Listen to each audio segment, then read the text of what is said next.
నమస్కారం Shri fibre news కి స్వాగతం. ముందుగా ముఖ్యాంశాలు చూద్దాం. 2 రోజులు ఆలస్యమైన ఉద్యోగులకు జీతాలు ఇస్తున్నాము కదా అని ప్రశ్నించిన ఆర్థిక శాఖ మంత్రి బుగ్గన రాజేంద్రనాథ్ రెడ్డి. వాణిజ్య పన్నుల శాఖ అధికారులతో సమీక్ష. బద్వేల్ ఎన్నికల్లో టీడీపీ నేతలు బీజేపీ ఏజెంట్లుగా వ్యవహరిస్తున్నారని విమర్శించిన ప్రభుత్వ సలహాదారు సజ్జల రామకృష్ణారెడ్డి. ప్రజలు వైసీపీ వైపు ఉన్నారని వ్యాఖ్య. బెన్ సర్కిల్ ఫ్లైఓవర్ 2 పనులను పరిశీలించిన ఎంపీ కేశినేని నాని మరికొన్ని రోజుల్లో ట్రాఫిక్ కష్టాలు తీరనున్నాయని వెల్లడి. భూగర్భ జలాలపై అధికారులతో సమీక్షించిన మంత్రి పెద్దిరెడ్డి రామచంద్రారెడ్డి.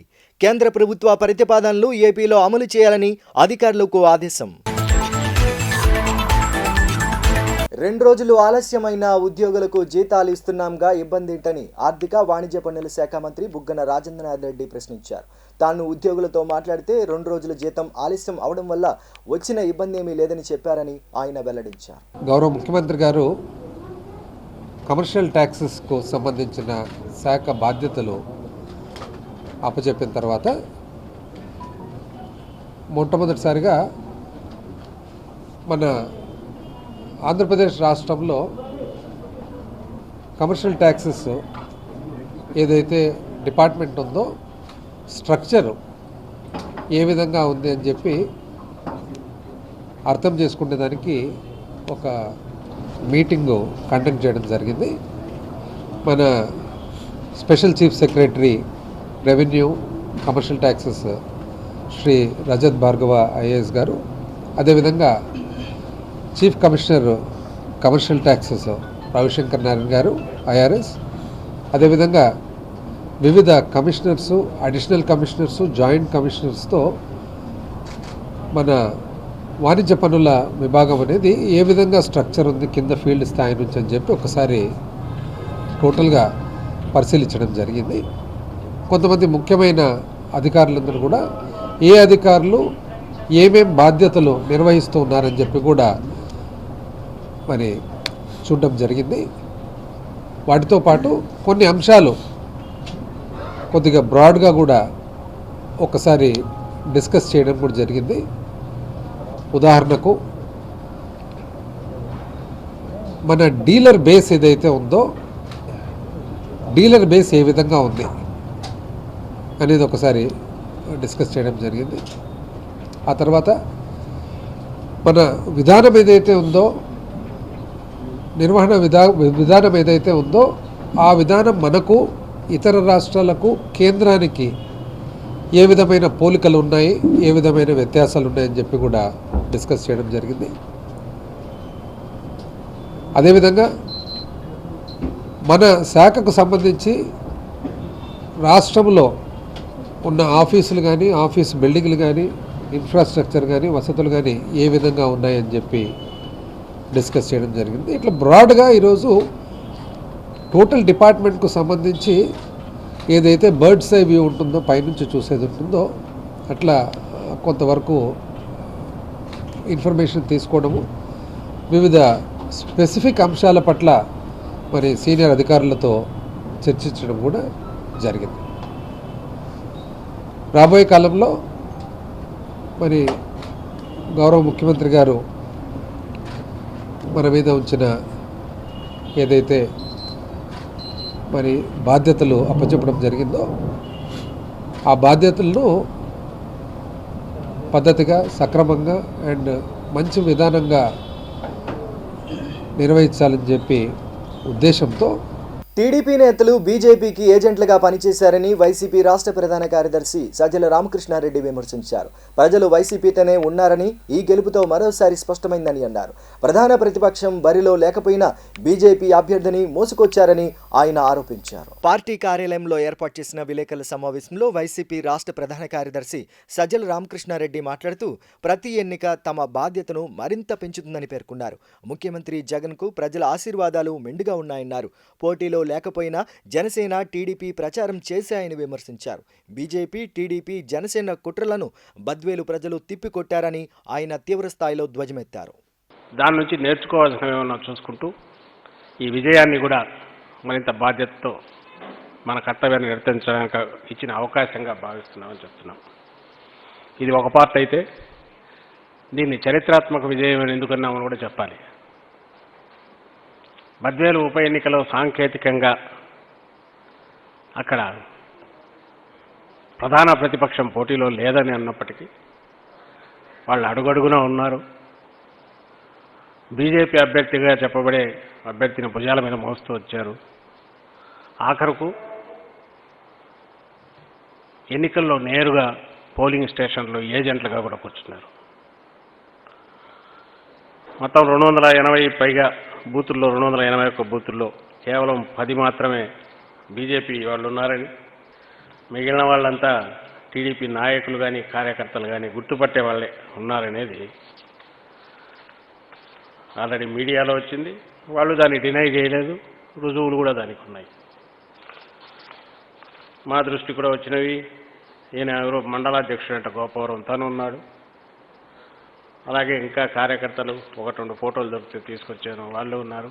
వీళ్ళంతా తెలుగుదేశం పార్టీకి గుర్తింపబడిన స్థానిక నాయకులట.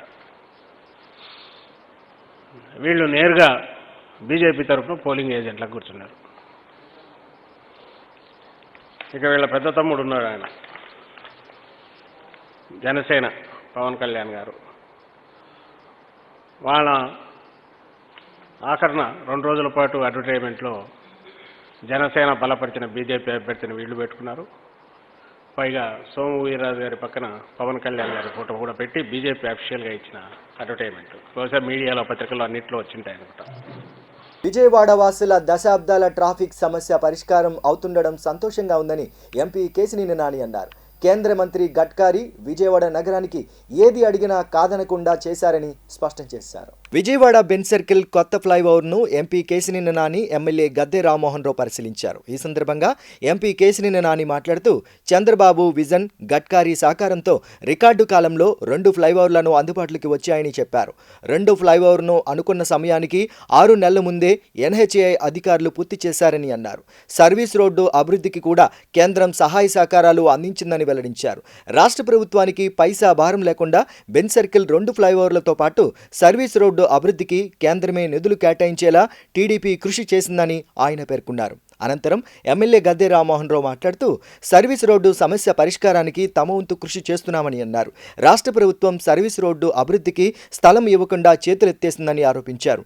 ఎంపీ నేను బాధ్యత తీసుకుని 30 అడుగుల మేర సర్వీస్ రోడ్డు అభివృద్ధి జరిగేలా తీసుకున్నామని స్పష్టం చేశారు. 2 శతాబ్దాల ట్రాఫిక్ సమస్య త్వరలోనే పరిష్కారం కానుందని ఆయన పేర్కొన్నారు. ఇక్కడే పుట్టాను, బెన్ సర్కిల్లో. ఈ పక్కనే మా ఇల్లు, ఇక్కడే ఆడుకునేవాళ్ళం బెన్ సర్కిల్లో. ఈ పక్కన నిర్మ కాన్వెంట్లో స్కూల్కి వెళ్ళాం. ఇవాళ ఈ బెన్ సర్కిల్లో అనేక దశాబ్దాలుగా పెండింగ్ ఉన్నటువంటి సమస్య ట్రాఫిక్ సమస్య. అటువంటి సమస్యని తీర్చగలిగినందుకు చాలా ఆనందంగా ఉంది. ఇంతకుముందు 81 మీటర్స్గా ఉన్నటువంటి ఈ ఫ్లైఓవర్ ప్లాను చంద్రబాబు నాయుడు గారు ముఖ్యమంత్రి అయిన తర్వాత, తెలుగుదేశం పార్టీ అధికారంలోకి వచ్చినాక, అక్కడ ఎన్డీఏ గవర్నమెంట్లో గడ్కరీ గారు ట్రాన్స్పోర్ట్ మినిస్టర్గా, రోడ్స్ అండ్ హైవేస్ మినిస్టర్గా అయిన తర్వాత దీన్ని ముందు 681 మీటర్స్గా నిర్మలా కాన్వెంట్ జంక్షన్ దాటిస్తూ జరిగింది. తర్వాత ఆ రోజు గడ్కరీ గారు, వెంకయ్యనాయుడు గారు ఇక్కడ ఈ ఫ్లైఓవర్ శంకుస్థాపనకు వచ్చినప్పుడు అభ్యర్థించిన మేరకు తర్వాత ఆల్మోస్ట్ 1.5 కిలోమీటర్స్ ఈ ఫ్లైఓవర్ని ఎగ్జిక్యూటివ్ క్లబ్ దాటిన వరకు కూడా ఎక్స్టెండ్ చేయడం జరిగింది. ఆల్మోస్ట్ వినాయక థియేటర్ వరకు కూడా, స్ట్రూ బ్రిడ్జ్ నుంచి వినాయక థియేటర్ వరకు కూడా. అనేక దశాబ్దాల్లో ఉన్నటువంటి ప్రాబ్లమ్ని సాల్వ్ చేయటం చాలా సంతోషం నాకు కానీ, మా ఎమ్మెల్యే గద్దె రామ్మోహన్ గారికి కానీ. అట్లాగే ముఖ్యంగా గడ్కరీ గారు ఈ నగరానికి ఏది అడిగినా కూడా, విజయవాడ పార్లమెంట్కి ఏది అడిగినా కూడా రెండోసారి అడిగించుకోకుండా కనకదుర్గ ఫ్లైఓవర్ కానీ, బెన్ సర్కిల్ ఫ్లైఓవర్ కానీ, విజయవాడ నుంచి మచిలీపట్నం రోడ్డు కానీ, కంచించర్ల బైపాస్ కానీ, నందిగాం బైపాస్ కానీ, అట్లాగే ఇబ్రహీంపట్నం నుంచి తిరువురు 4 లైనింగ్ కానీ, ఏ కార్యక్రమం తీసుకున్నా కూడా ఆయన రెండో మాట మాట్లాడకుండా వెంటనే ఈ నగరానికి శాంక్షన్ చేయడం అనేది ముందుగా ఆయనకి మేమందరూ కూడా కృతజ్ఞులై ఉండాలి. ఈ నగర వాసులందరూ కూడా ఇవాళ ట్రాఫిక్ ఎంత ఈజీ అవుతుందంటే, ఆ రోజు చంద్రబాబు నాయుడు గారి విజను, అట్లాగే గడ్కరీ గారి యొక్క సహకారం, అట్లాగే ఈరోజు ఈ ఫ్లైఓవర్ రెండో పార్ట్ అంతే ఆ 1.5 కిలోమీటర్ ఎక్స్టెన్షన్ తర్వాత మరి దీన్ని 2 భాగాలుగా విభజించాలని చెప్పి ఒక ప్లాన్ వచ్చినప్పుడు మళ్ళీ అటొక కాంట్రాక్టర్ ఇటొక కాంట్రాక్టర్ అవడం సరే ముందు దాన్ని ఈస్ట్ భాగాన్ని తూర్పు భాగాన్ని పూర్తి చేసుకుని సరే పడమర భాగానికి వద్దామని చెప్పి అది పూర్తి చేశారు. అది 110 కోట్లు అయింది దానికి, అంతేనండి నారాయణ రెడ్డి 110 కోట్లు ఆ ఫ్లైఓవర్. అట్లాగే ఇది దాదాపు 100 కోట్లు, కొంచెం తక్కువగా 88 కోట్లు తో ఈ ఫ్లైఓవర్ పూర్తి చేశారు. రికార్డ్ టైంలో పూర్తి చేశారు. దానికి నేను ఎన్హెచ్ అధికారులని ఆర్ఓ గారు దీక్షిత్ గారిని, అట్లాగే పీడీ గారు ఆర్కే సింగ్ గారిని, అట్లాగే మన పీడీ గారు నారాయణ రెడ్డి గారు, అట్లాగే టీం అంతా కూడా ఆ బృందాన్ని నేను అభినందిస్తున్నాను. ఎందుకంటే ఇక్కడ ఉన్నటువంటి ట్రాఫిక్ సమస్య తెలుసుకుని ఇది రికార్డ్ టైంలో పూర్తి చేయకపోతే ప్రజలు ఇబ్బంది పడతారు, పబ్లిక్ ఇబ్బంది పడతారని చెప్పి అనుకున్న దానికంటే 6 నెలలు ముందుగా పూర్తి చేసినందుకు ఎన్హెచ్ఐ టీం అందరినీ కూడా పైనుంచి కింద వరకు ప్రతి ఒక్కరిని పేరున నేను అభినందిస్తా ఉన్నా, కృతజ్ఞతలు తెలియజేస్తా ఉన్నా. జాతీయ స్థాయిలో భూగర్భ జలాల వినియోగంపై కేంద్రం రూపొందించిన మార్గదర్శకాలకు అనుగుణంగా ఏపీ వాల్టా చట్టంలోనూ మార్పులు తీసుకురావాలని పంచాయతీరాజ్ గ్రామీణాభివృద్ధి శాఖ మంత్రి పెద్దిరెడ్డి రామచంద్రారెడ్డి అధికారులను ఆదేశించారు. సచివాలయంలో అధికారులతో మంత్రి పెద్దిరెడ్డి సమీక్ష నిర్వహించారు.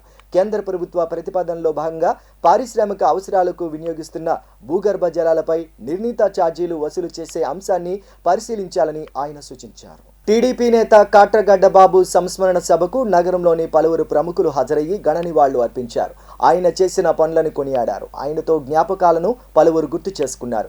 కాలేజీ నుంచి రాజకీయ ఉద్యమంలో చురుకుగా పాల్గొనేవారని వారు తెలిపారు. ఈ కార్యక్రమంలో ఎమ్మెల్యే గద్దె రామ్మోహన్, టీడీపీ నేతలు, సిపిఐ జాతీయ కార్యదర్శి నారాయణ, వైసీపీ తూర్పు నియోజకవర్గ ఇన్ఛార్జ్ దేవినేని అవినాష్, ఇతర ప్రముఖులు హాజరయ్యారు.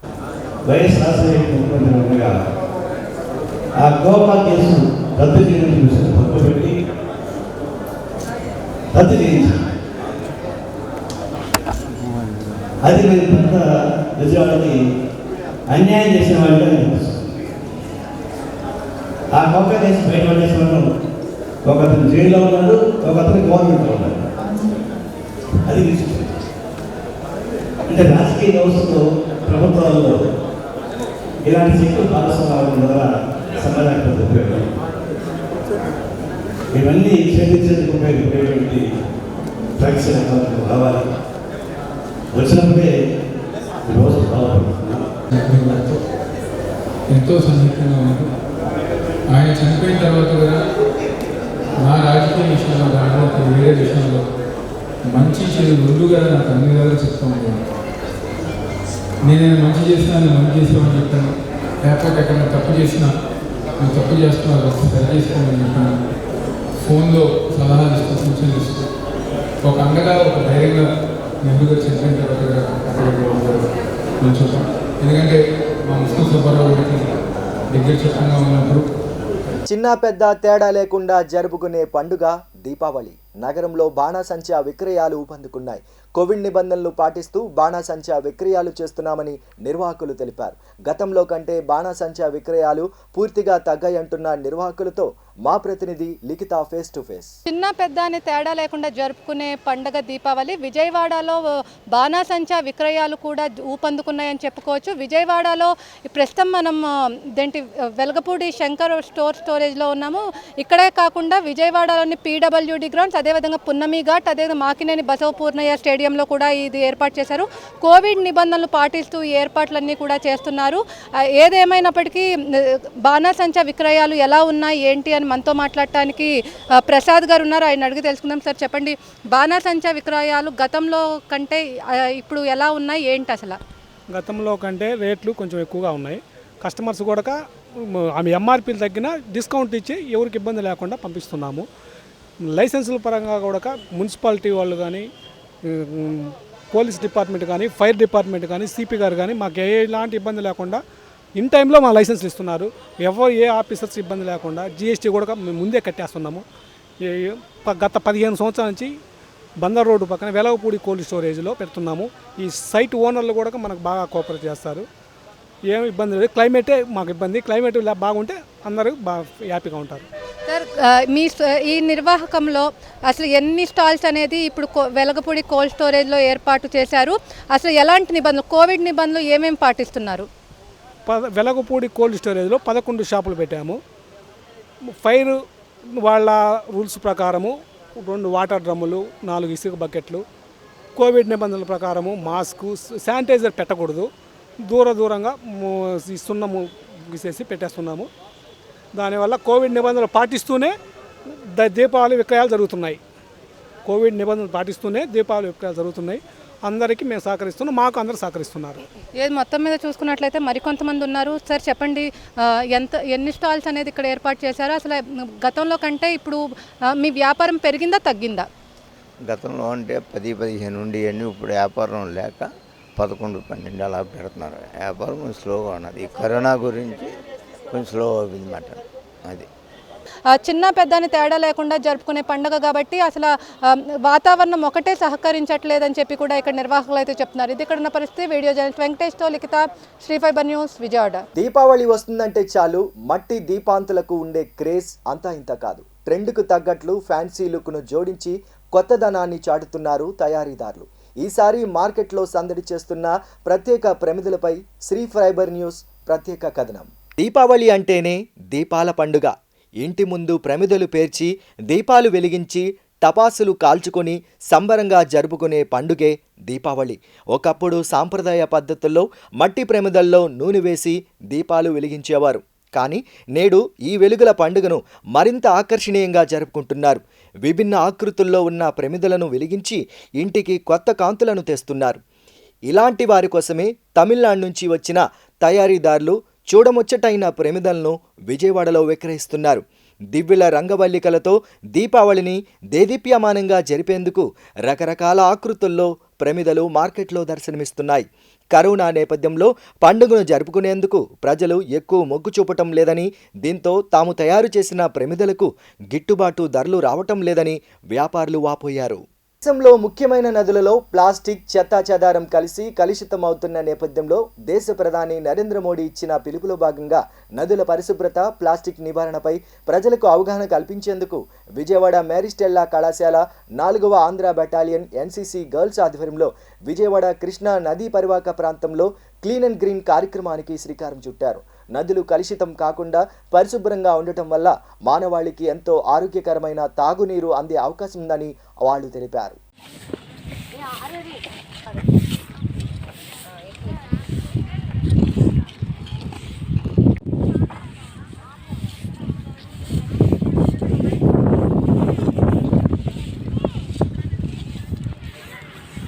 వైసీపీ సంస్కారం లేని పార్టీ అని తెదేపా ఎంపీ కనకమేడల రవీంద్ర కుమార్ ధ్వజమెత్తారు. ఆ పార్టీ ఎంపీలు రాష్ట్రపతిని కలిసి తెదేపాపై ఫిర్యాదు చేయడాన్ని టీడీపీ ఖండించిందని ఆయన అన్నిటినీ అంటే ఎలక్షన్ కమిషన్ యొక్క రూల్స్ని, అలాగే రిప్రజెంటేషన్ ఆఫ్ పీపుల్స్ యాక్ట్లో ఉన్నటువంటి ప్రొవిజన్స్ని, ఎలక్షన్లో కరప్ట్ ప్రాక్టీసెస్ని రాజ్యాంగం మీద ప్రమాణం చేసి ఎట్లా ఉల్లంఘిస్తున్నారనే దానిపైన మొత్తం వైఎస్ఆర్సీపీ పార్టీ ఏ రకంగా చేస్తున్నది, ఆ పార్టీకి రిప్రజెంటేషన్స్ ఆఫ్ పీపుల్స్ యాక్ట్ ప్రకారం గుర్తింపు కొనసాగే అర్హత లేదనేటువంటి విషయాన్ని ఎలక్షన్ కమిషన్కు దృష్టికి తీసుకెళ్ళాం.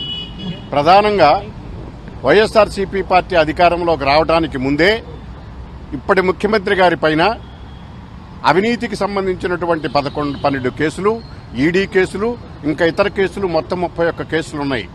అన్ని కేసులు ఉన్నటువంటి వాళ్ళు చివరికి ముఖ్యమంత్రిగా ప్రమాణ స్వీకారం చేసి అంతకుముందు ప్రతిపక్ష నాయకుడిగా ఉండగా రాజ్యాంగబద్దమైన పదవిలో ఉన్న ముఖ్యమంత్రి చంద్రబాబు నాయుడు గారి పైన కాల్చి పారేయండి, బంగాళాఖాతంలో ఇసిరేయండి, ఆయన్ని షూట్ చేయండి, చెప్పుతో కొట్టండి, కాలర పట్టుకుని తిరగేయండి అని చెప్పి అసభ్య పదజాలంతో బూతులు తిట్టినటువంటి వాళ్ళు.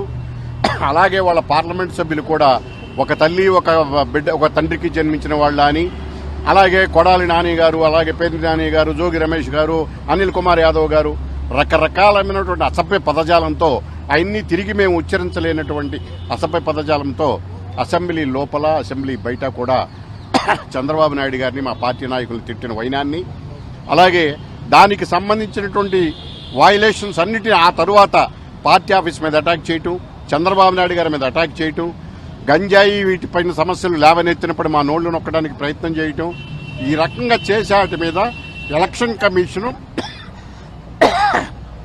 గుర్తింపు రద్దు చేయడానికి వీలుగా చర్యలు తీసుకోమని చెప్పి మేము కోరాం. వ్యవసాయానికి రానున్న 25 ఏళ్ల పాటు నాణ్యమైన ఉచిత విద్యుత్ పగటిపూటే 9 గంటలు సరఫరా చేసేందుకు ప్రభుత్వం కట్టుబడి ఉందని మంత్రి బాలినేని శ్రీనివాసరెడ్డి పేర్కొన్నారు. రాష్ట్ర ప్రభుత్వం రైతులకు పూర్తిగా ఉచితంగానే విద్యుత్తును సరఫరా చేస్తుందని, రైతులపై ఎలాంటి భారం పడనీయదని ఆయన తెలిపారు.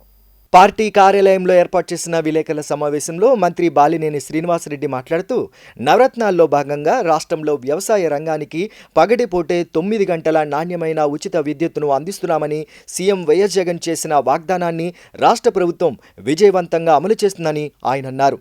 ఇందుకోసం రైతులకు రాష్ట్ర ప్రభుత్వం 8,559 కోట్లు కేటాయించిందని ఆయన తెలిపారు. న్యాయమూర్తులపై అనుచిత వ్యాఖ్యల కేసులో ఏపీ హైకోర్టులో మరోసారి విచారణ జరిగింది. రిజిస్ట్రార్ జనరల్ నుంచి లేఖ వచ్చిన వెంటనే పంచు ప్రభాకర్ పోస్టులను యూట్యూబ్, ఫేస్బుక్, ట్విట్టర్ తొలగించాయని, అలాగే అకౌంట్ని బ్లాక్ చేశాయని స్టాండింగ్ కౌన్సిల్ అశ్విని కుమార్ ధర్మాసనాన్ని దృష్టికి తీసుకెళ్లారు.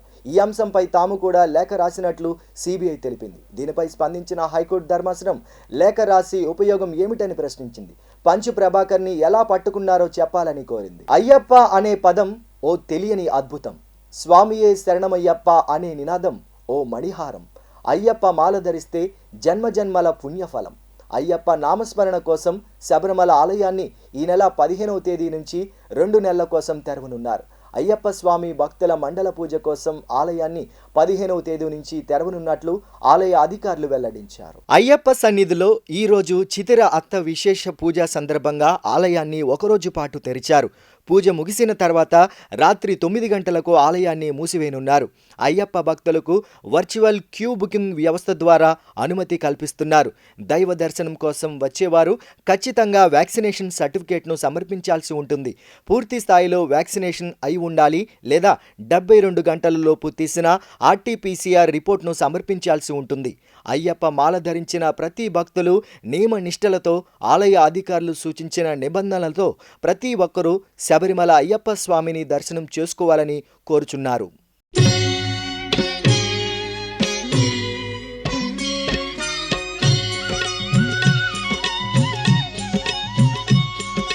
స్వామి అయ్యప్ప, స్వామి అయ్యప్ప, నీవే గతి దేవా నన్ను బ్రోవగైకరావా.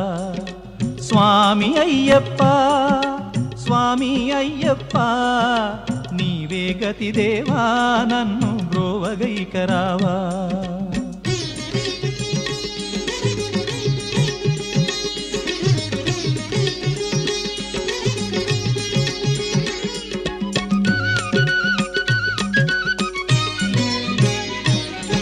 అంధకారమందే అలమటించి నేను కన్నులుండి కూడా కాననైతి నిన్ను.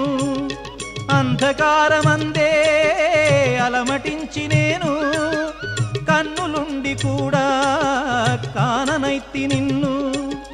దేవదేవనాపై కరుణ కురియవేళ, దేవదేవనాపై కరుణ కురియవేళ, వెలుగు వైపు నాకు వేగమి చూపించుము త్రోవా. వెలుగు వైపు నాకు వేగమి చూపించుము త్రోవా.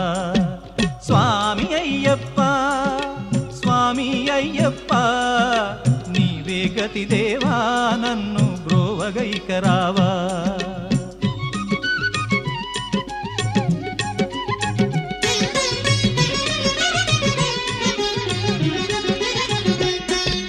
సిరులనెన్నడైనా అడుగుటెరుగనయ్యా, స్వర్గ సుఖము కోరి వరము వేడనయ్యా.